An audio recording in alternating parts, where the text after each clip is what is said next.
আলহামদুলিল্লাহি রাব্বিল আলামিন ওয়াসসালাতু আলা সাইয়্যিদিল মুরসালিন ওয়া আলা আলিহি ওয়া আসহাবিহি আজমাইন আম্মা বাদ ফাউযু বিল্লাহি মিনাশ শাইতানির রাজীম বিসমিল্লাহির রহমানির রহিম ওয়াল্লাযীনা ইয়াকনিজুনা আয-যাহাবা ওয়াল ফিজ্জা ওয়া লা ইউনফিকুনাহা ফি সাবিলিল্লাহ ক্বালা আন-নাবিয়্যু সাল্লাল্লাহু আলাইহি ওয়াসাল্লাম তারাকতু ফীকুম আমরাইন लन तजिल्लु मा तमस्सकतुम बिहिमा किताबल्लाहि सुन्नति रसूल औ कमा क़ाला अलैहि सलातु वस्सलाम नहमदुहु व नुसल्ली अला रसूलिहिल करीम अम्मा बाद शुक्र আদায় করছি মহান মুনিবের দরবারে পবিত্র মাহে রমজানের একেবারে শেষ প্রান্তে এসে আমার কলিজার বন্ধু নিজস্ব চ্যানেল হক্কানি চ্যানেলে কয়েকটা বর্তমান মিডিয়ায় যে বিষয়গুলি বাংলাদেশের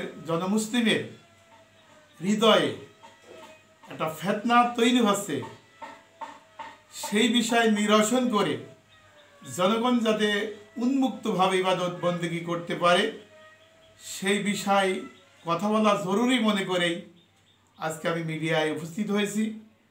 আপনারা হিংসা বিদ্বেষ কূটনীতি দুর্নীতি পরিহার করে মাথার থেকে ফেলে দিয়ে নিরপেক্ষভাবে আমার কথাটা যদি মূল্যায়ন করেন তাহলে ইনশাআল্লাহ আমরা ইহকালীন এবং পরকালীন মুক্তি পাবো ইনশাআল্লাহ। সম্মানিত উপস্থিতি, আজকে আমার সাবজেক্ট হলো যাকাত এবং ফিতরা। এই যাকাত এবং ফিতরা এর কল্যাণ কি, এর উপকার কি, আর রাসূল করিম সাল্লাল্লাহু আলাইহি ওয়াসাল্লাম এই সমাধান কিভাবে দিয়েছেন। কোরআনে কারিমের পাতায় পাতায় যেখানেই নামাজের কথা আল্লাহ তাআলা বলেছেন সেখানে ফাকিমুস সালাহ ওয়া আতুজ যাকাত, তোমরা যাকাত কায়েম করো। দরিদ্র বিমোচনে যাকাতের গুরুত্বপূর্ণ, অত্যন্ত গুরুত্বপূর্ণ।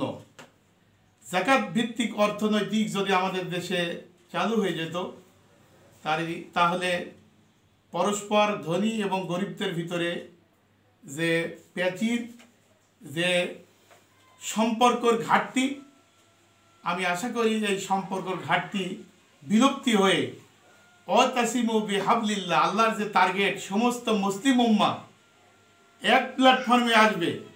এই যাকাতের অর্থনৈতিক ব্যবস্থা যদি আমাদের দেশে চালু হয়ে যেত, গরিব ধনী বড়লোকদের ভিতরে যে পার্টিশন, যে ডিভাইডেড, যে ভাগাভাগি, এটা অবসান ঘটে সব এক প্ল্যাটফর্মে চলে আসতো আমার বিশ্বাস।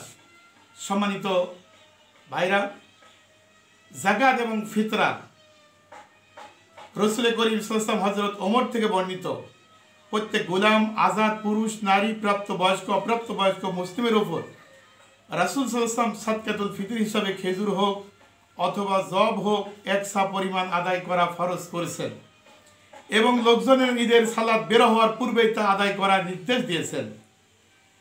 এই হাদিসের আলোকে আমরা বুঝতে পারলাম প্রত্যেক মুসলিমের উপরে যাকাত এবং ফিতরা দেওয়া অনিবার্য।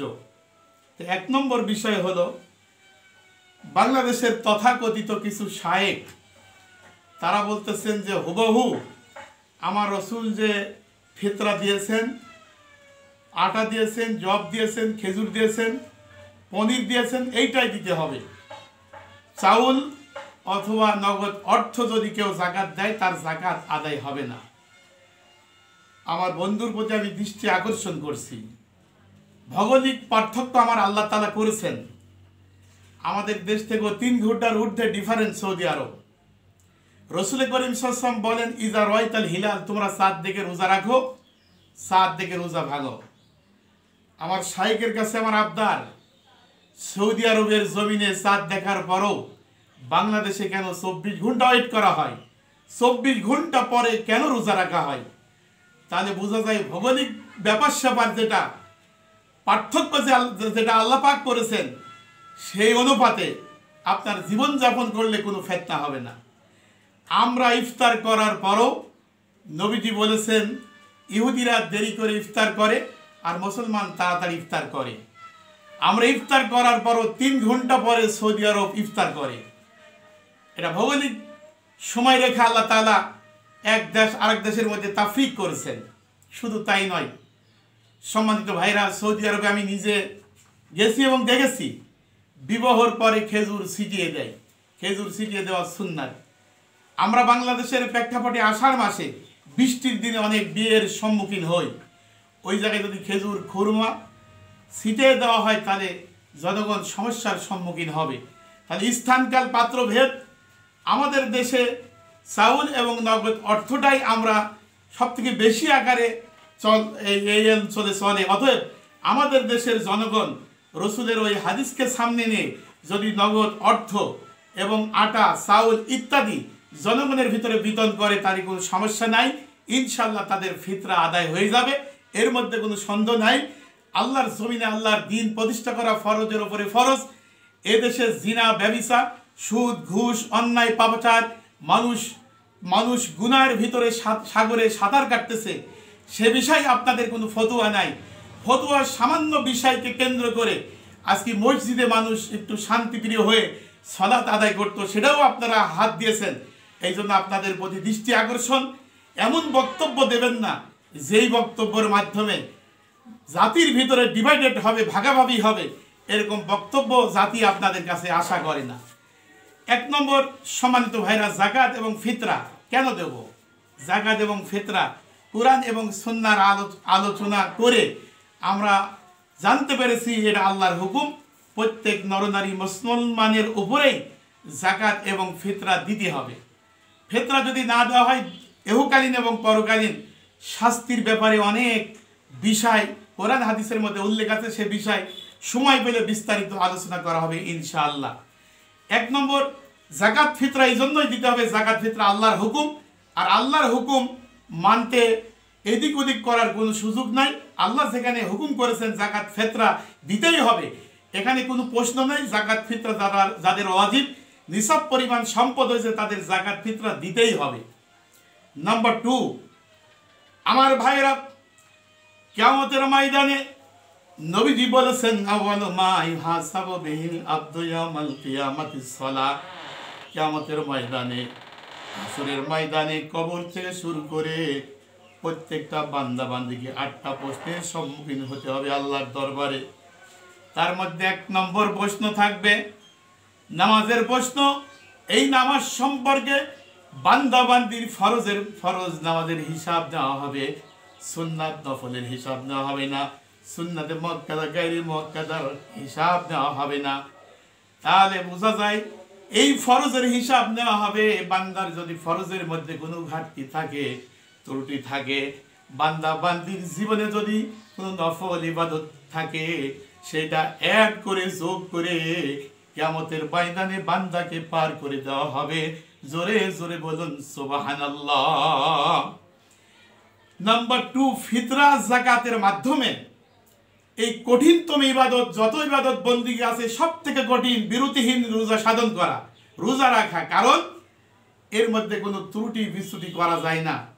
ক্ষুধার্ত, পিপাসিত, তৃষ্ণার্ত, তারপরও 1 বিন্দু পানি যদি আমার কণ্ঠের মধ্যে চলে যায়, আমার বিবেক সাক্ষী দেবে আমার রোজা হয় নাই। যত ইবাদত বন্দিগি আছে, বান্দাবান্দির উপরে যত ইবাদত বন্দিগি ফরজ করাইছে, সব থেকে কঠিনতম ফরজ হলো সিয়াম সাধনা।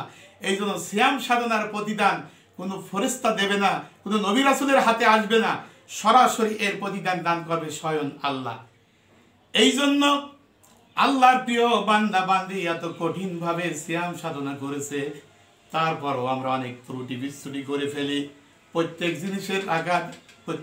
জিনিসের জাকাত আছে, আর মানুষের জাকাত, শরীরের জাকাত হলো সিয়াম সাধনা। এই সিয়াম সাধনা সবে সাদেকের পর থেকে নিয়ে সন্ধ্যা পর্যন্ত শুধু না খেয়ে থাকার নামে সিয়াম নয়। চোখের জাকাত আছে, কানের জাকাত আছে, জোয়ানের জাকাত আছে, পায়ের জাকাত আছে, আমার ভাইয়ের অন্তঃকরণের জাকাত আছে। আমি আমার চোখের দ্বারাই, আমি আমার জুবানের দ্বারাই মিথ্যা শিকায়ত, গীবত, পরনিন্দা, চগলখড়ি, চিন্তা চেতনা করার কারণে আমার ফরজ রোজার মাধ্যমে যে ত্রুটি বিচ্যুতি হয়ে যায়। বান্দা যদি ঈদের চাঁদ আকাশে ওঠার আগে সদকাতুল ফিতর আদায় করে, এই ফরজের মধ্যে যতটুকু ত্রুটি বিচ্যুতি হয়েছে তা আল্লাহ সংশোধন করে বান্দার সিয়ামকে কবুল করে বান্দাকে এহকালীন পরকালীন শান্তির ব্যবস্থা আমার আল্লাহ করবেন, বলুন সুবহানাল্লাহ। নাম্বার 3, যাকাত আর ফিতরা সিয়ামের মাধ্যমে কল্যাণ হলো ধনাঢ্য এবং গরিবের ভেতরে যে পার্টিশন, যে দূরত্ব, এটা বিলীন করে গরিব এবং ধনাঢ্য ব্যক্তিকে এক জায়গায়, এক প্ল্যাটফর্মে ওয়াতাসিমু বিহাবলিল্লাহ, এক জায়গায় আনার টার্গেট হলো আমার আল্লাহ তাআলা। কারণ হলো বড় লোকের সম্পদের মধ্যে গরিবের অধিকার আছে, গরিবের হক আছে।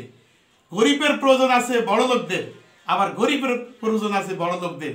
কেউ কাউকে ভাইলট করে চলার কোনো সুযোগ নাই। আমরা উদাহরণস্বরূপ বলতে পারি, ধানের চাতালে দেখি গরিব, অসহায়, দরিদ্র মুসলিম সারাদিন প্রচণ্ড তাপদাহ গরমের মধ্যে যেভাবে ধানগুলি শুকায়, ধনাঢ্য ব্যক্তি ছাতা মাথায় করে যদি 1 ঘন্টা সময় দেয়, 3 দিন জ্বরে আক্রান্ত থাকবে। ও ধনী, তুমি যে 5 তলা 6 তলা বাড়ি এয়ার কন্ডিশনের অবস্থান করছো, গরিব অসহায় যদি পৃথিবীর ধরাতে না থাকতো তাহলে তুমি কিন্তু এই অবস্থায় থাকতে পারতে না। অতএব গরিব বড় লোকের প্রয়োজন আছে, বড় লোক গরিবের প্রশ্রয় আছে।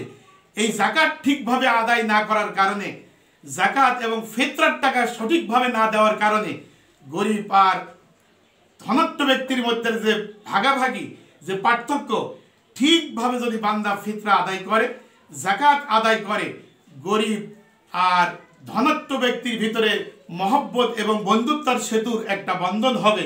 এই জন্য আল্লাহ পাক জাতির উপরে ফিতরার টাকা ফরজ করেছেন।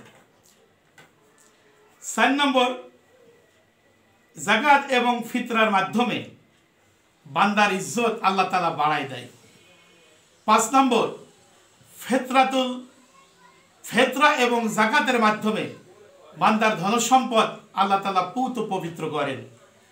6 নম্বর, ফিতরা এবং যাকাতের মাধ্যমে আল্লাহ পাক তার ইজ্জত সম্মান দুনিয়া এবং পরকালে আল্লাহ তাআলা বাড়ায় দেন।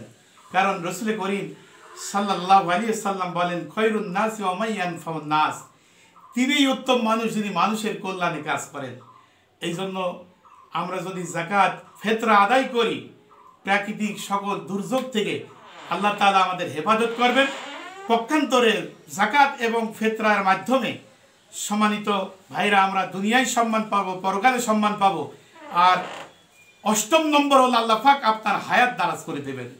আর যাকাতু আর সাদকাতু তারাদ্দুল বালা, নবীজি বলেছেন প্রাকৃতিক সকল প্রকারের দুর্যোগ মানুষের সাদকাত দ্বারাই, ফিতরের দ্বারা আল্লাহ পাক দূর করে দেয়। তথাকথিত একটা আলোচিত ঘটনা আপনারা জানেন, 2015 সালে একজন মুসলিম অস্ট্রেলিয়ায় বাড়ি, তার নাম আলী বানার। প্রচণ্ড সম্পদ, টাকা পয়সা, অর্থ কড়ি আল্লাহ পাক তাকে দান করেছিলেন। কিন্তু একদিন দেখা গেল পরীক্ষা নিরীক্ষা করে তার শরীরে ধরা পড়লো মরণব্যাধি, ক্যান্সার। ডাক্তারের কাছে যাই উনি পরামর্শ নিলেন। ডাক্তার বললেন, ভাই আর আপনার বাঁচার কোনো সুযোগ নাই, আপনার হায়াতের চাবিকাঠি শেষের পথে, আপনি আর 3 মাস বাঁচবেন। উনি চিন্তা করলেন, আমার এই প্রচুর সম্পদ, টাকা পয়সা, গাড়ি বাড়ি কি হবে? উনি আল্লাহর রাস্তায় সব দান করা শুরু করলেন, মসজিদ মাদ্রাসা করা কাজ শুরু করলেন। জমিন এবং বিস্তীর্ণ জমিন এবং আকাশের মালিক তার প্রতি খুশি হয়ে, আমার ভাইরা, অস্ট্রেলিয়ার বিচক্ষণ ডাক্তাররা তাকে 3 মাস টাইম দিয়েছিল। আল্লাহ পাক তার হায়াত বৃদ্ধি করে এই পৃথিবীর ধরাতে 3 বছর তার হায়াত বাড়াইয়া দিলেন। তাহলে বোঝা যায় সাদকার মাধ্যমে, যাকাতের মাধ্যমে বান্দার হায়াত আল্লাহ পাক বাড়াই দেয়। এই জন্য আসুন আমরা দলমত, হিংসা, বিদ্বেষ, কূটনীতি ভুলে গিয়ে কাঁধে কাঁধ মিলিয়ে গরিব অসহায়দের মুখে হাসি ফোটানোর জন্য ঈদুল ফিতরের চাঁদ আকাশে ওঠার আগেই আমরা সাদকাতুল ফিতর এবং যাকাত আদায় করে আমরা গরিব আর বড় লোক যে ডিভাইডেড ভাগাভাগি আছে সব ভুলে গিয়ে কাঁধে কাঁধ মিলিয়ে, বুকে বুক মিলিয়ে আল্লাহর জমিনে আল্লাহর দ্বীন প্রতিষ্ঠা করার কাজের জন্য আমরা আগামী দিন কাজ করতে পারি। আল্লাহ তাআলা আমাদের তৌফিক দান করুক। আপনাদের সুস্বাস্থ্য কামনা করে ধন্যবাদ জানিয়ে আবার দেখা হওয়ার প্রত্যাশা নিয়ে আজকের আলোচনা শেষ করছি। আসসালামু আলাইকুম ওয়া রাহমাতুল্লাহি ওয়া বারাকাতুহু। দেখো কেরম হইল, দেখো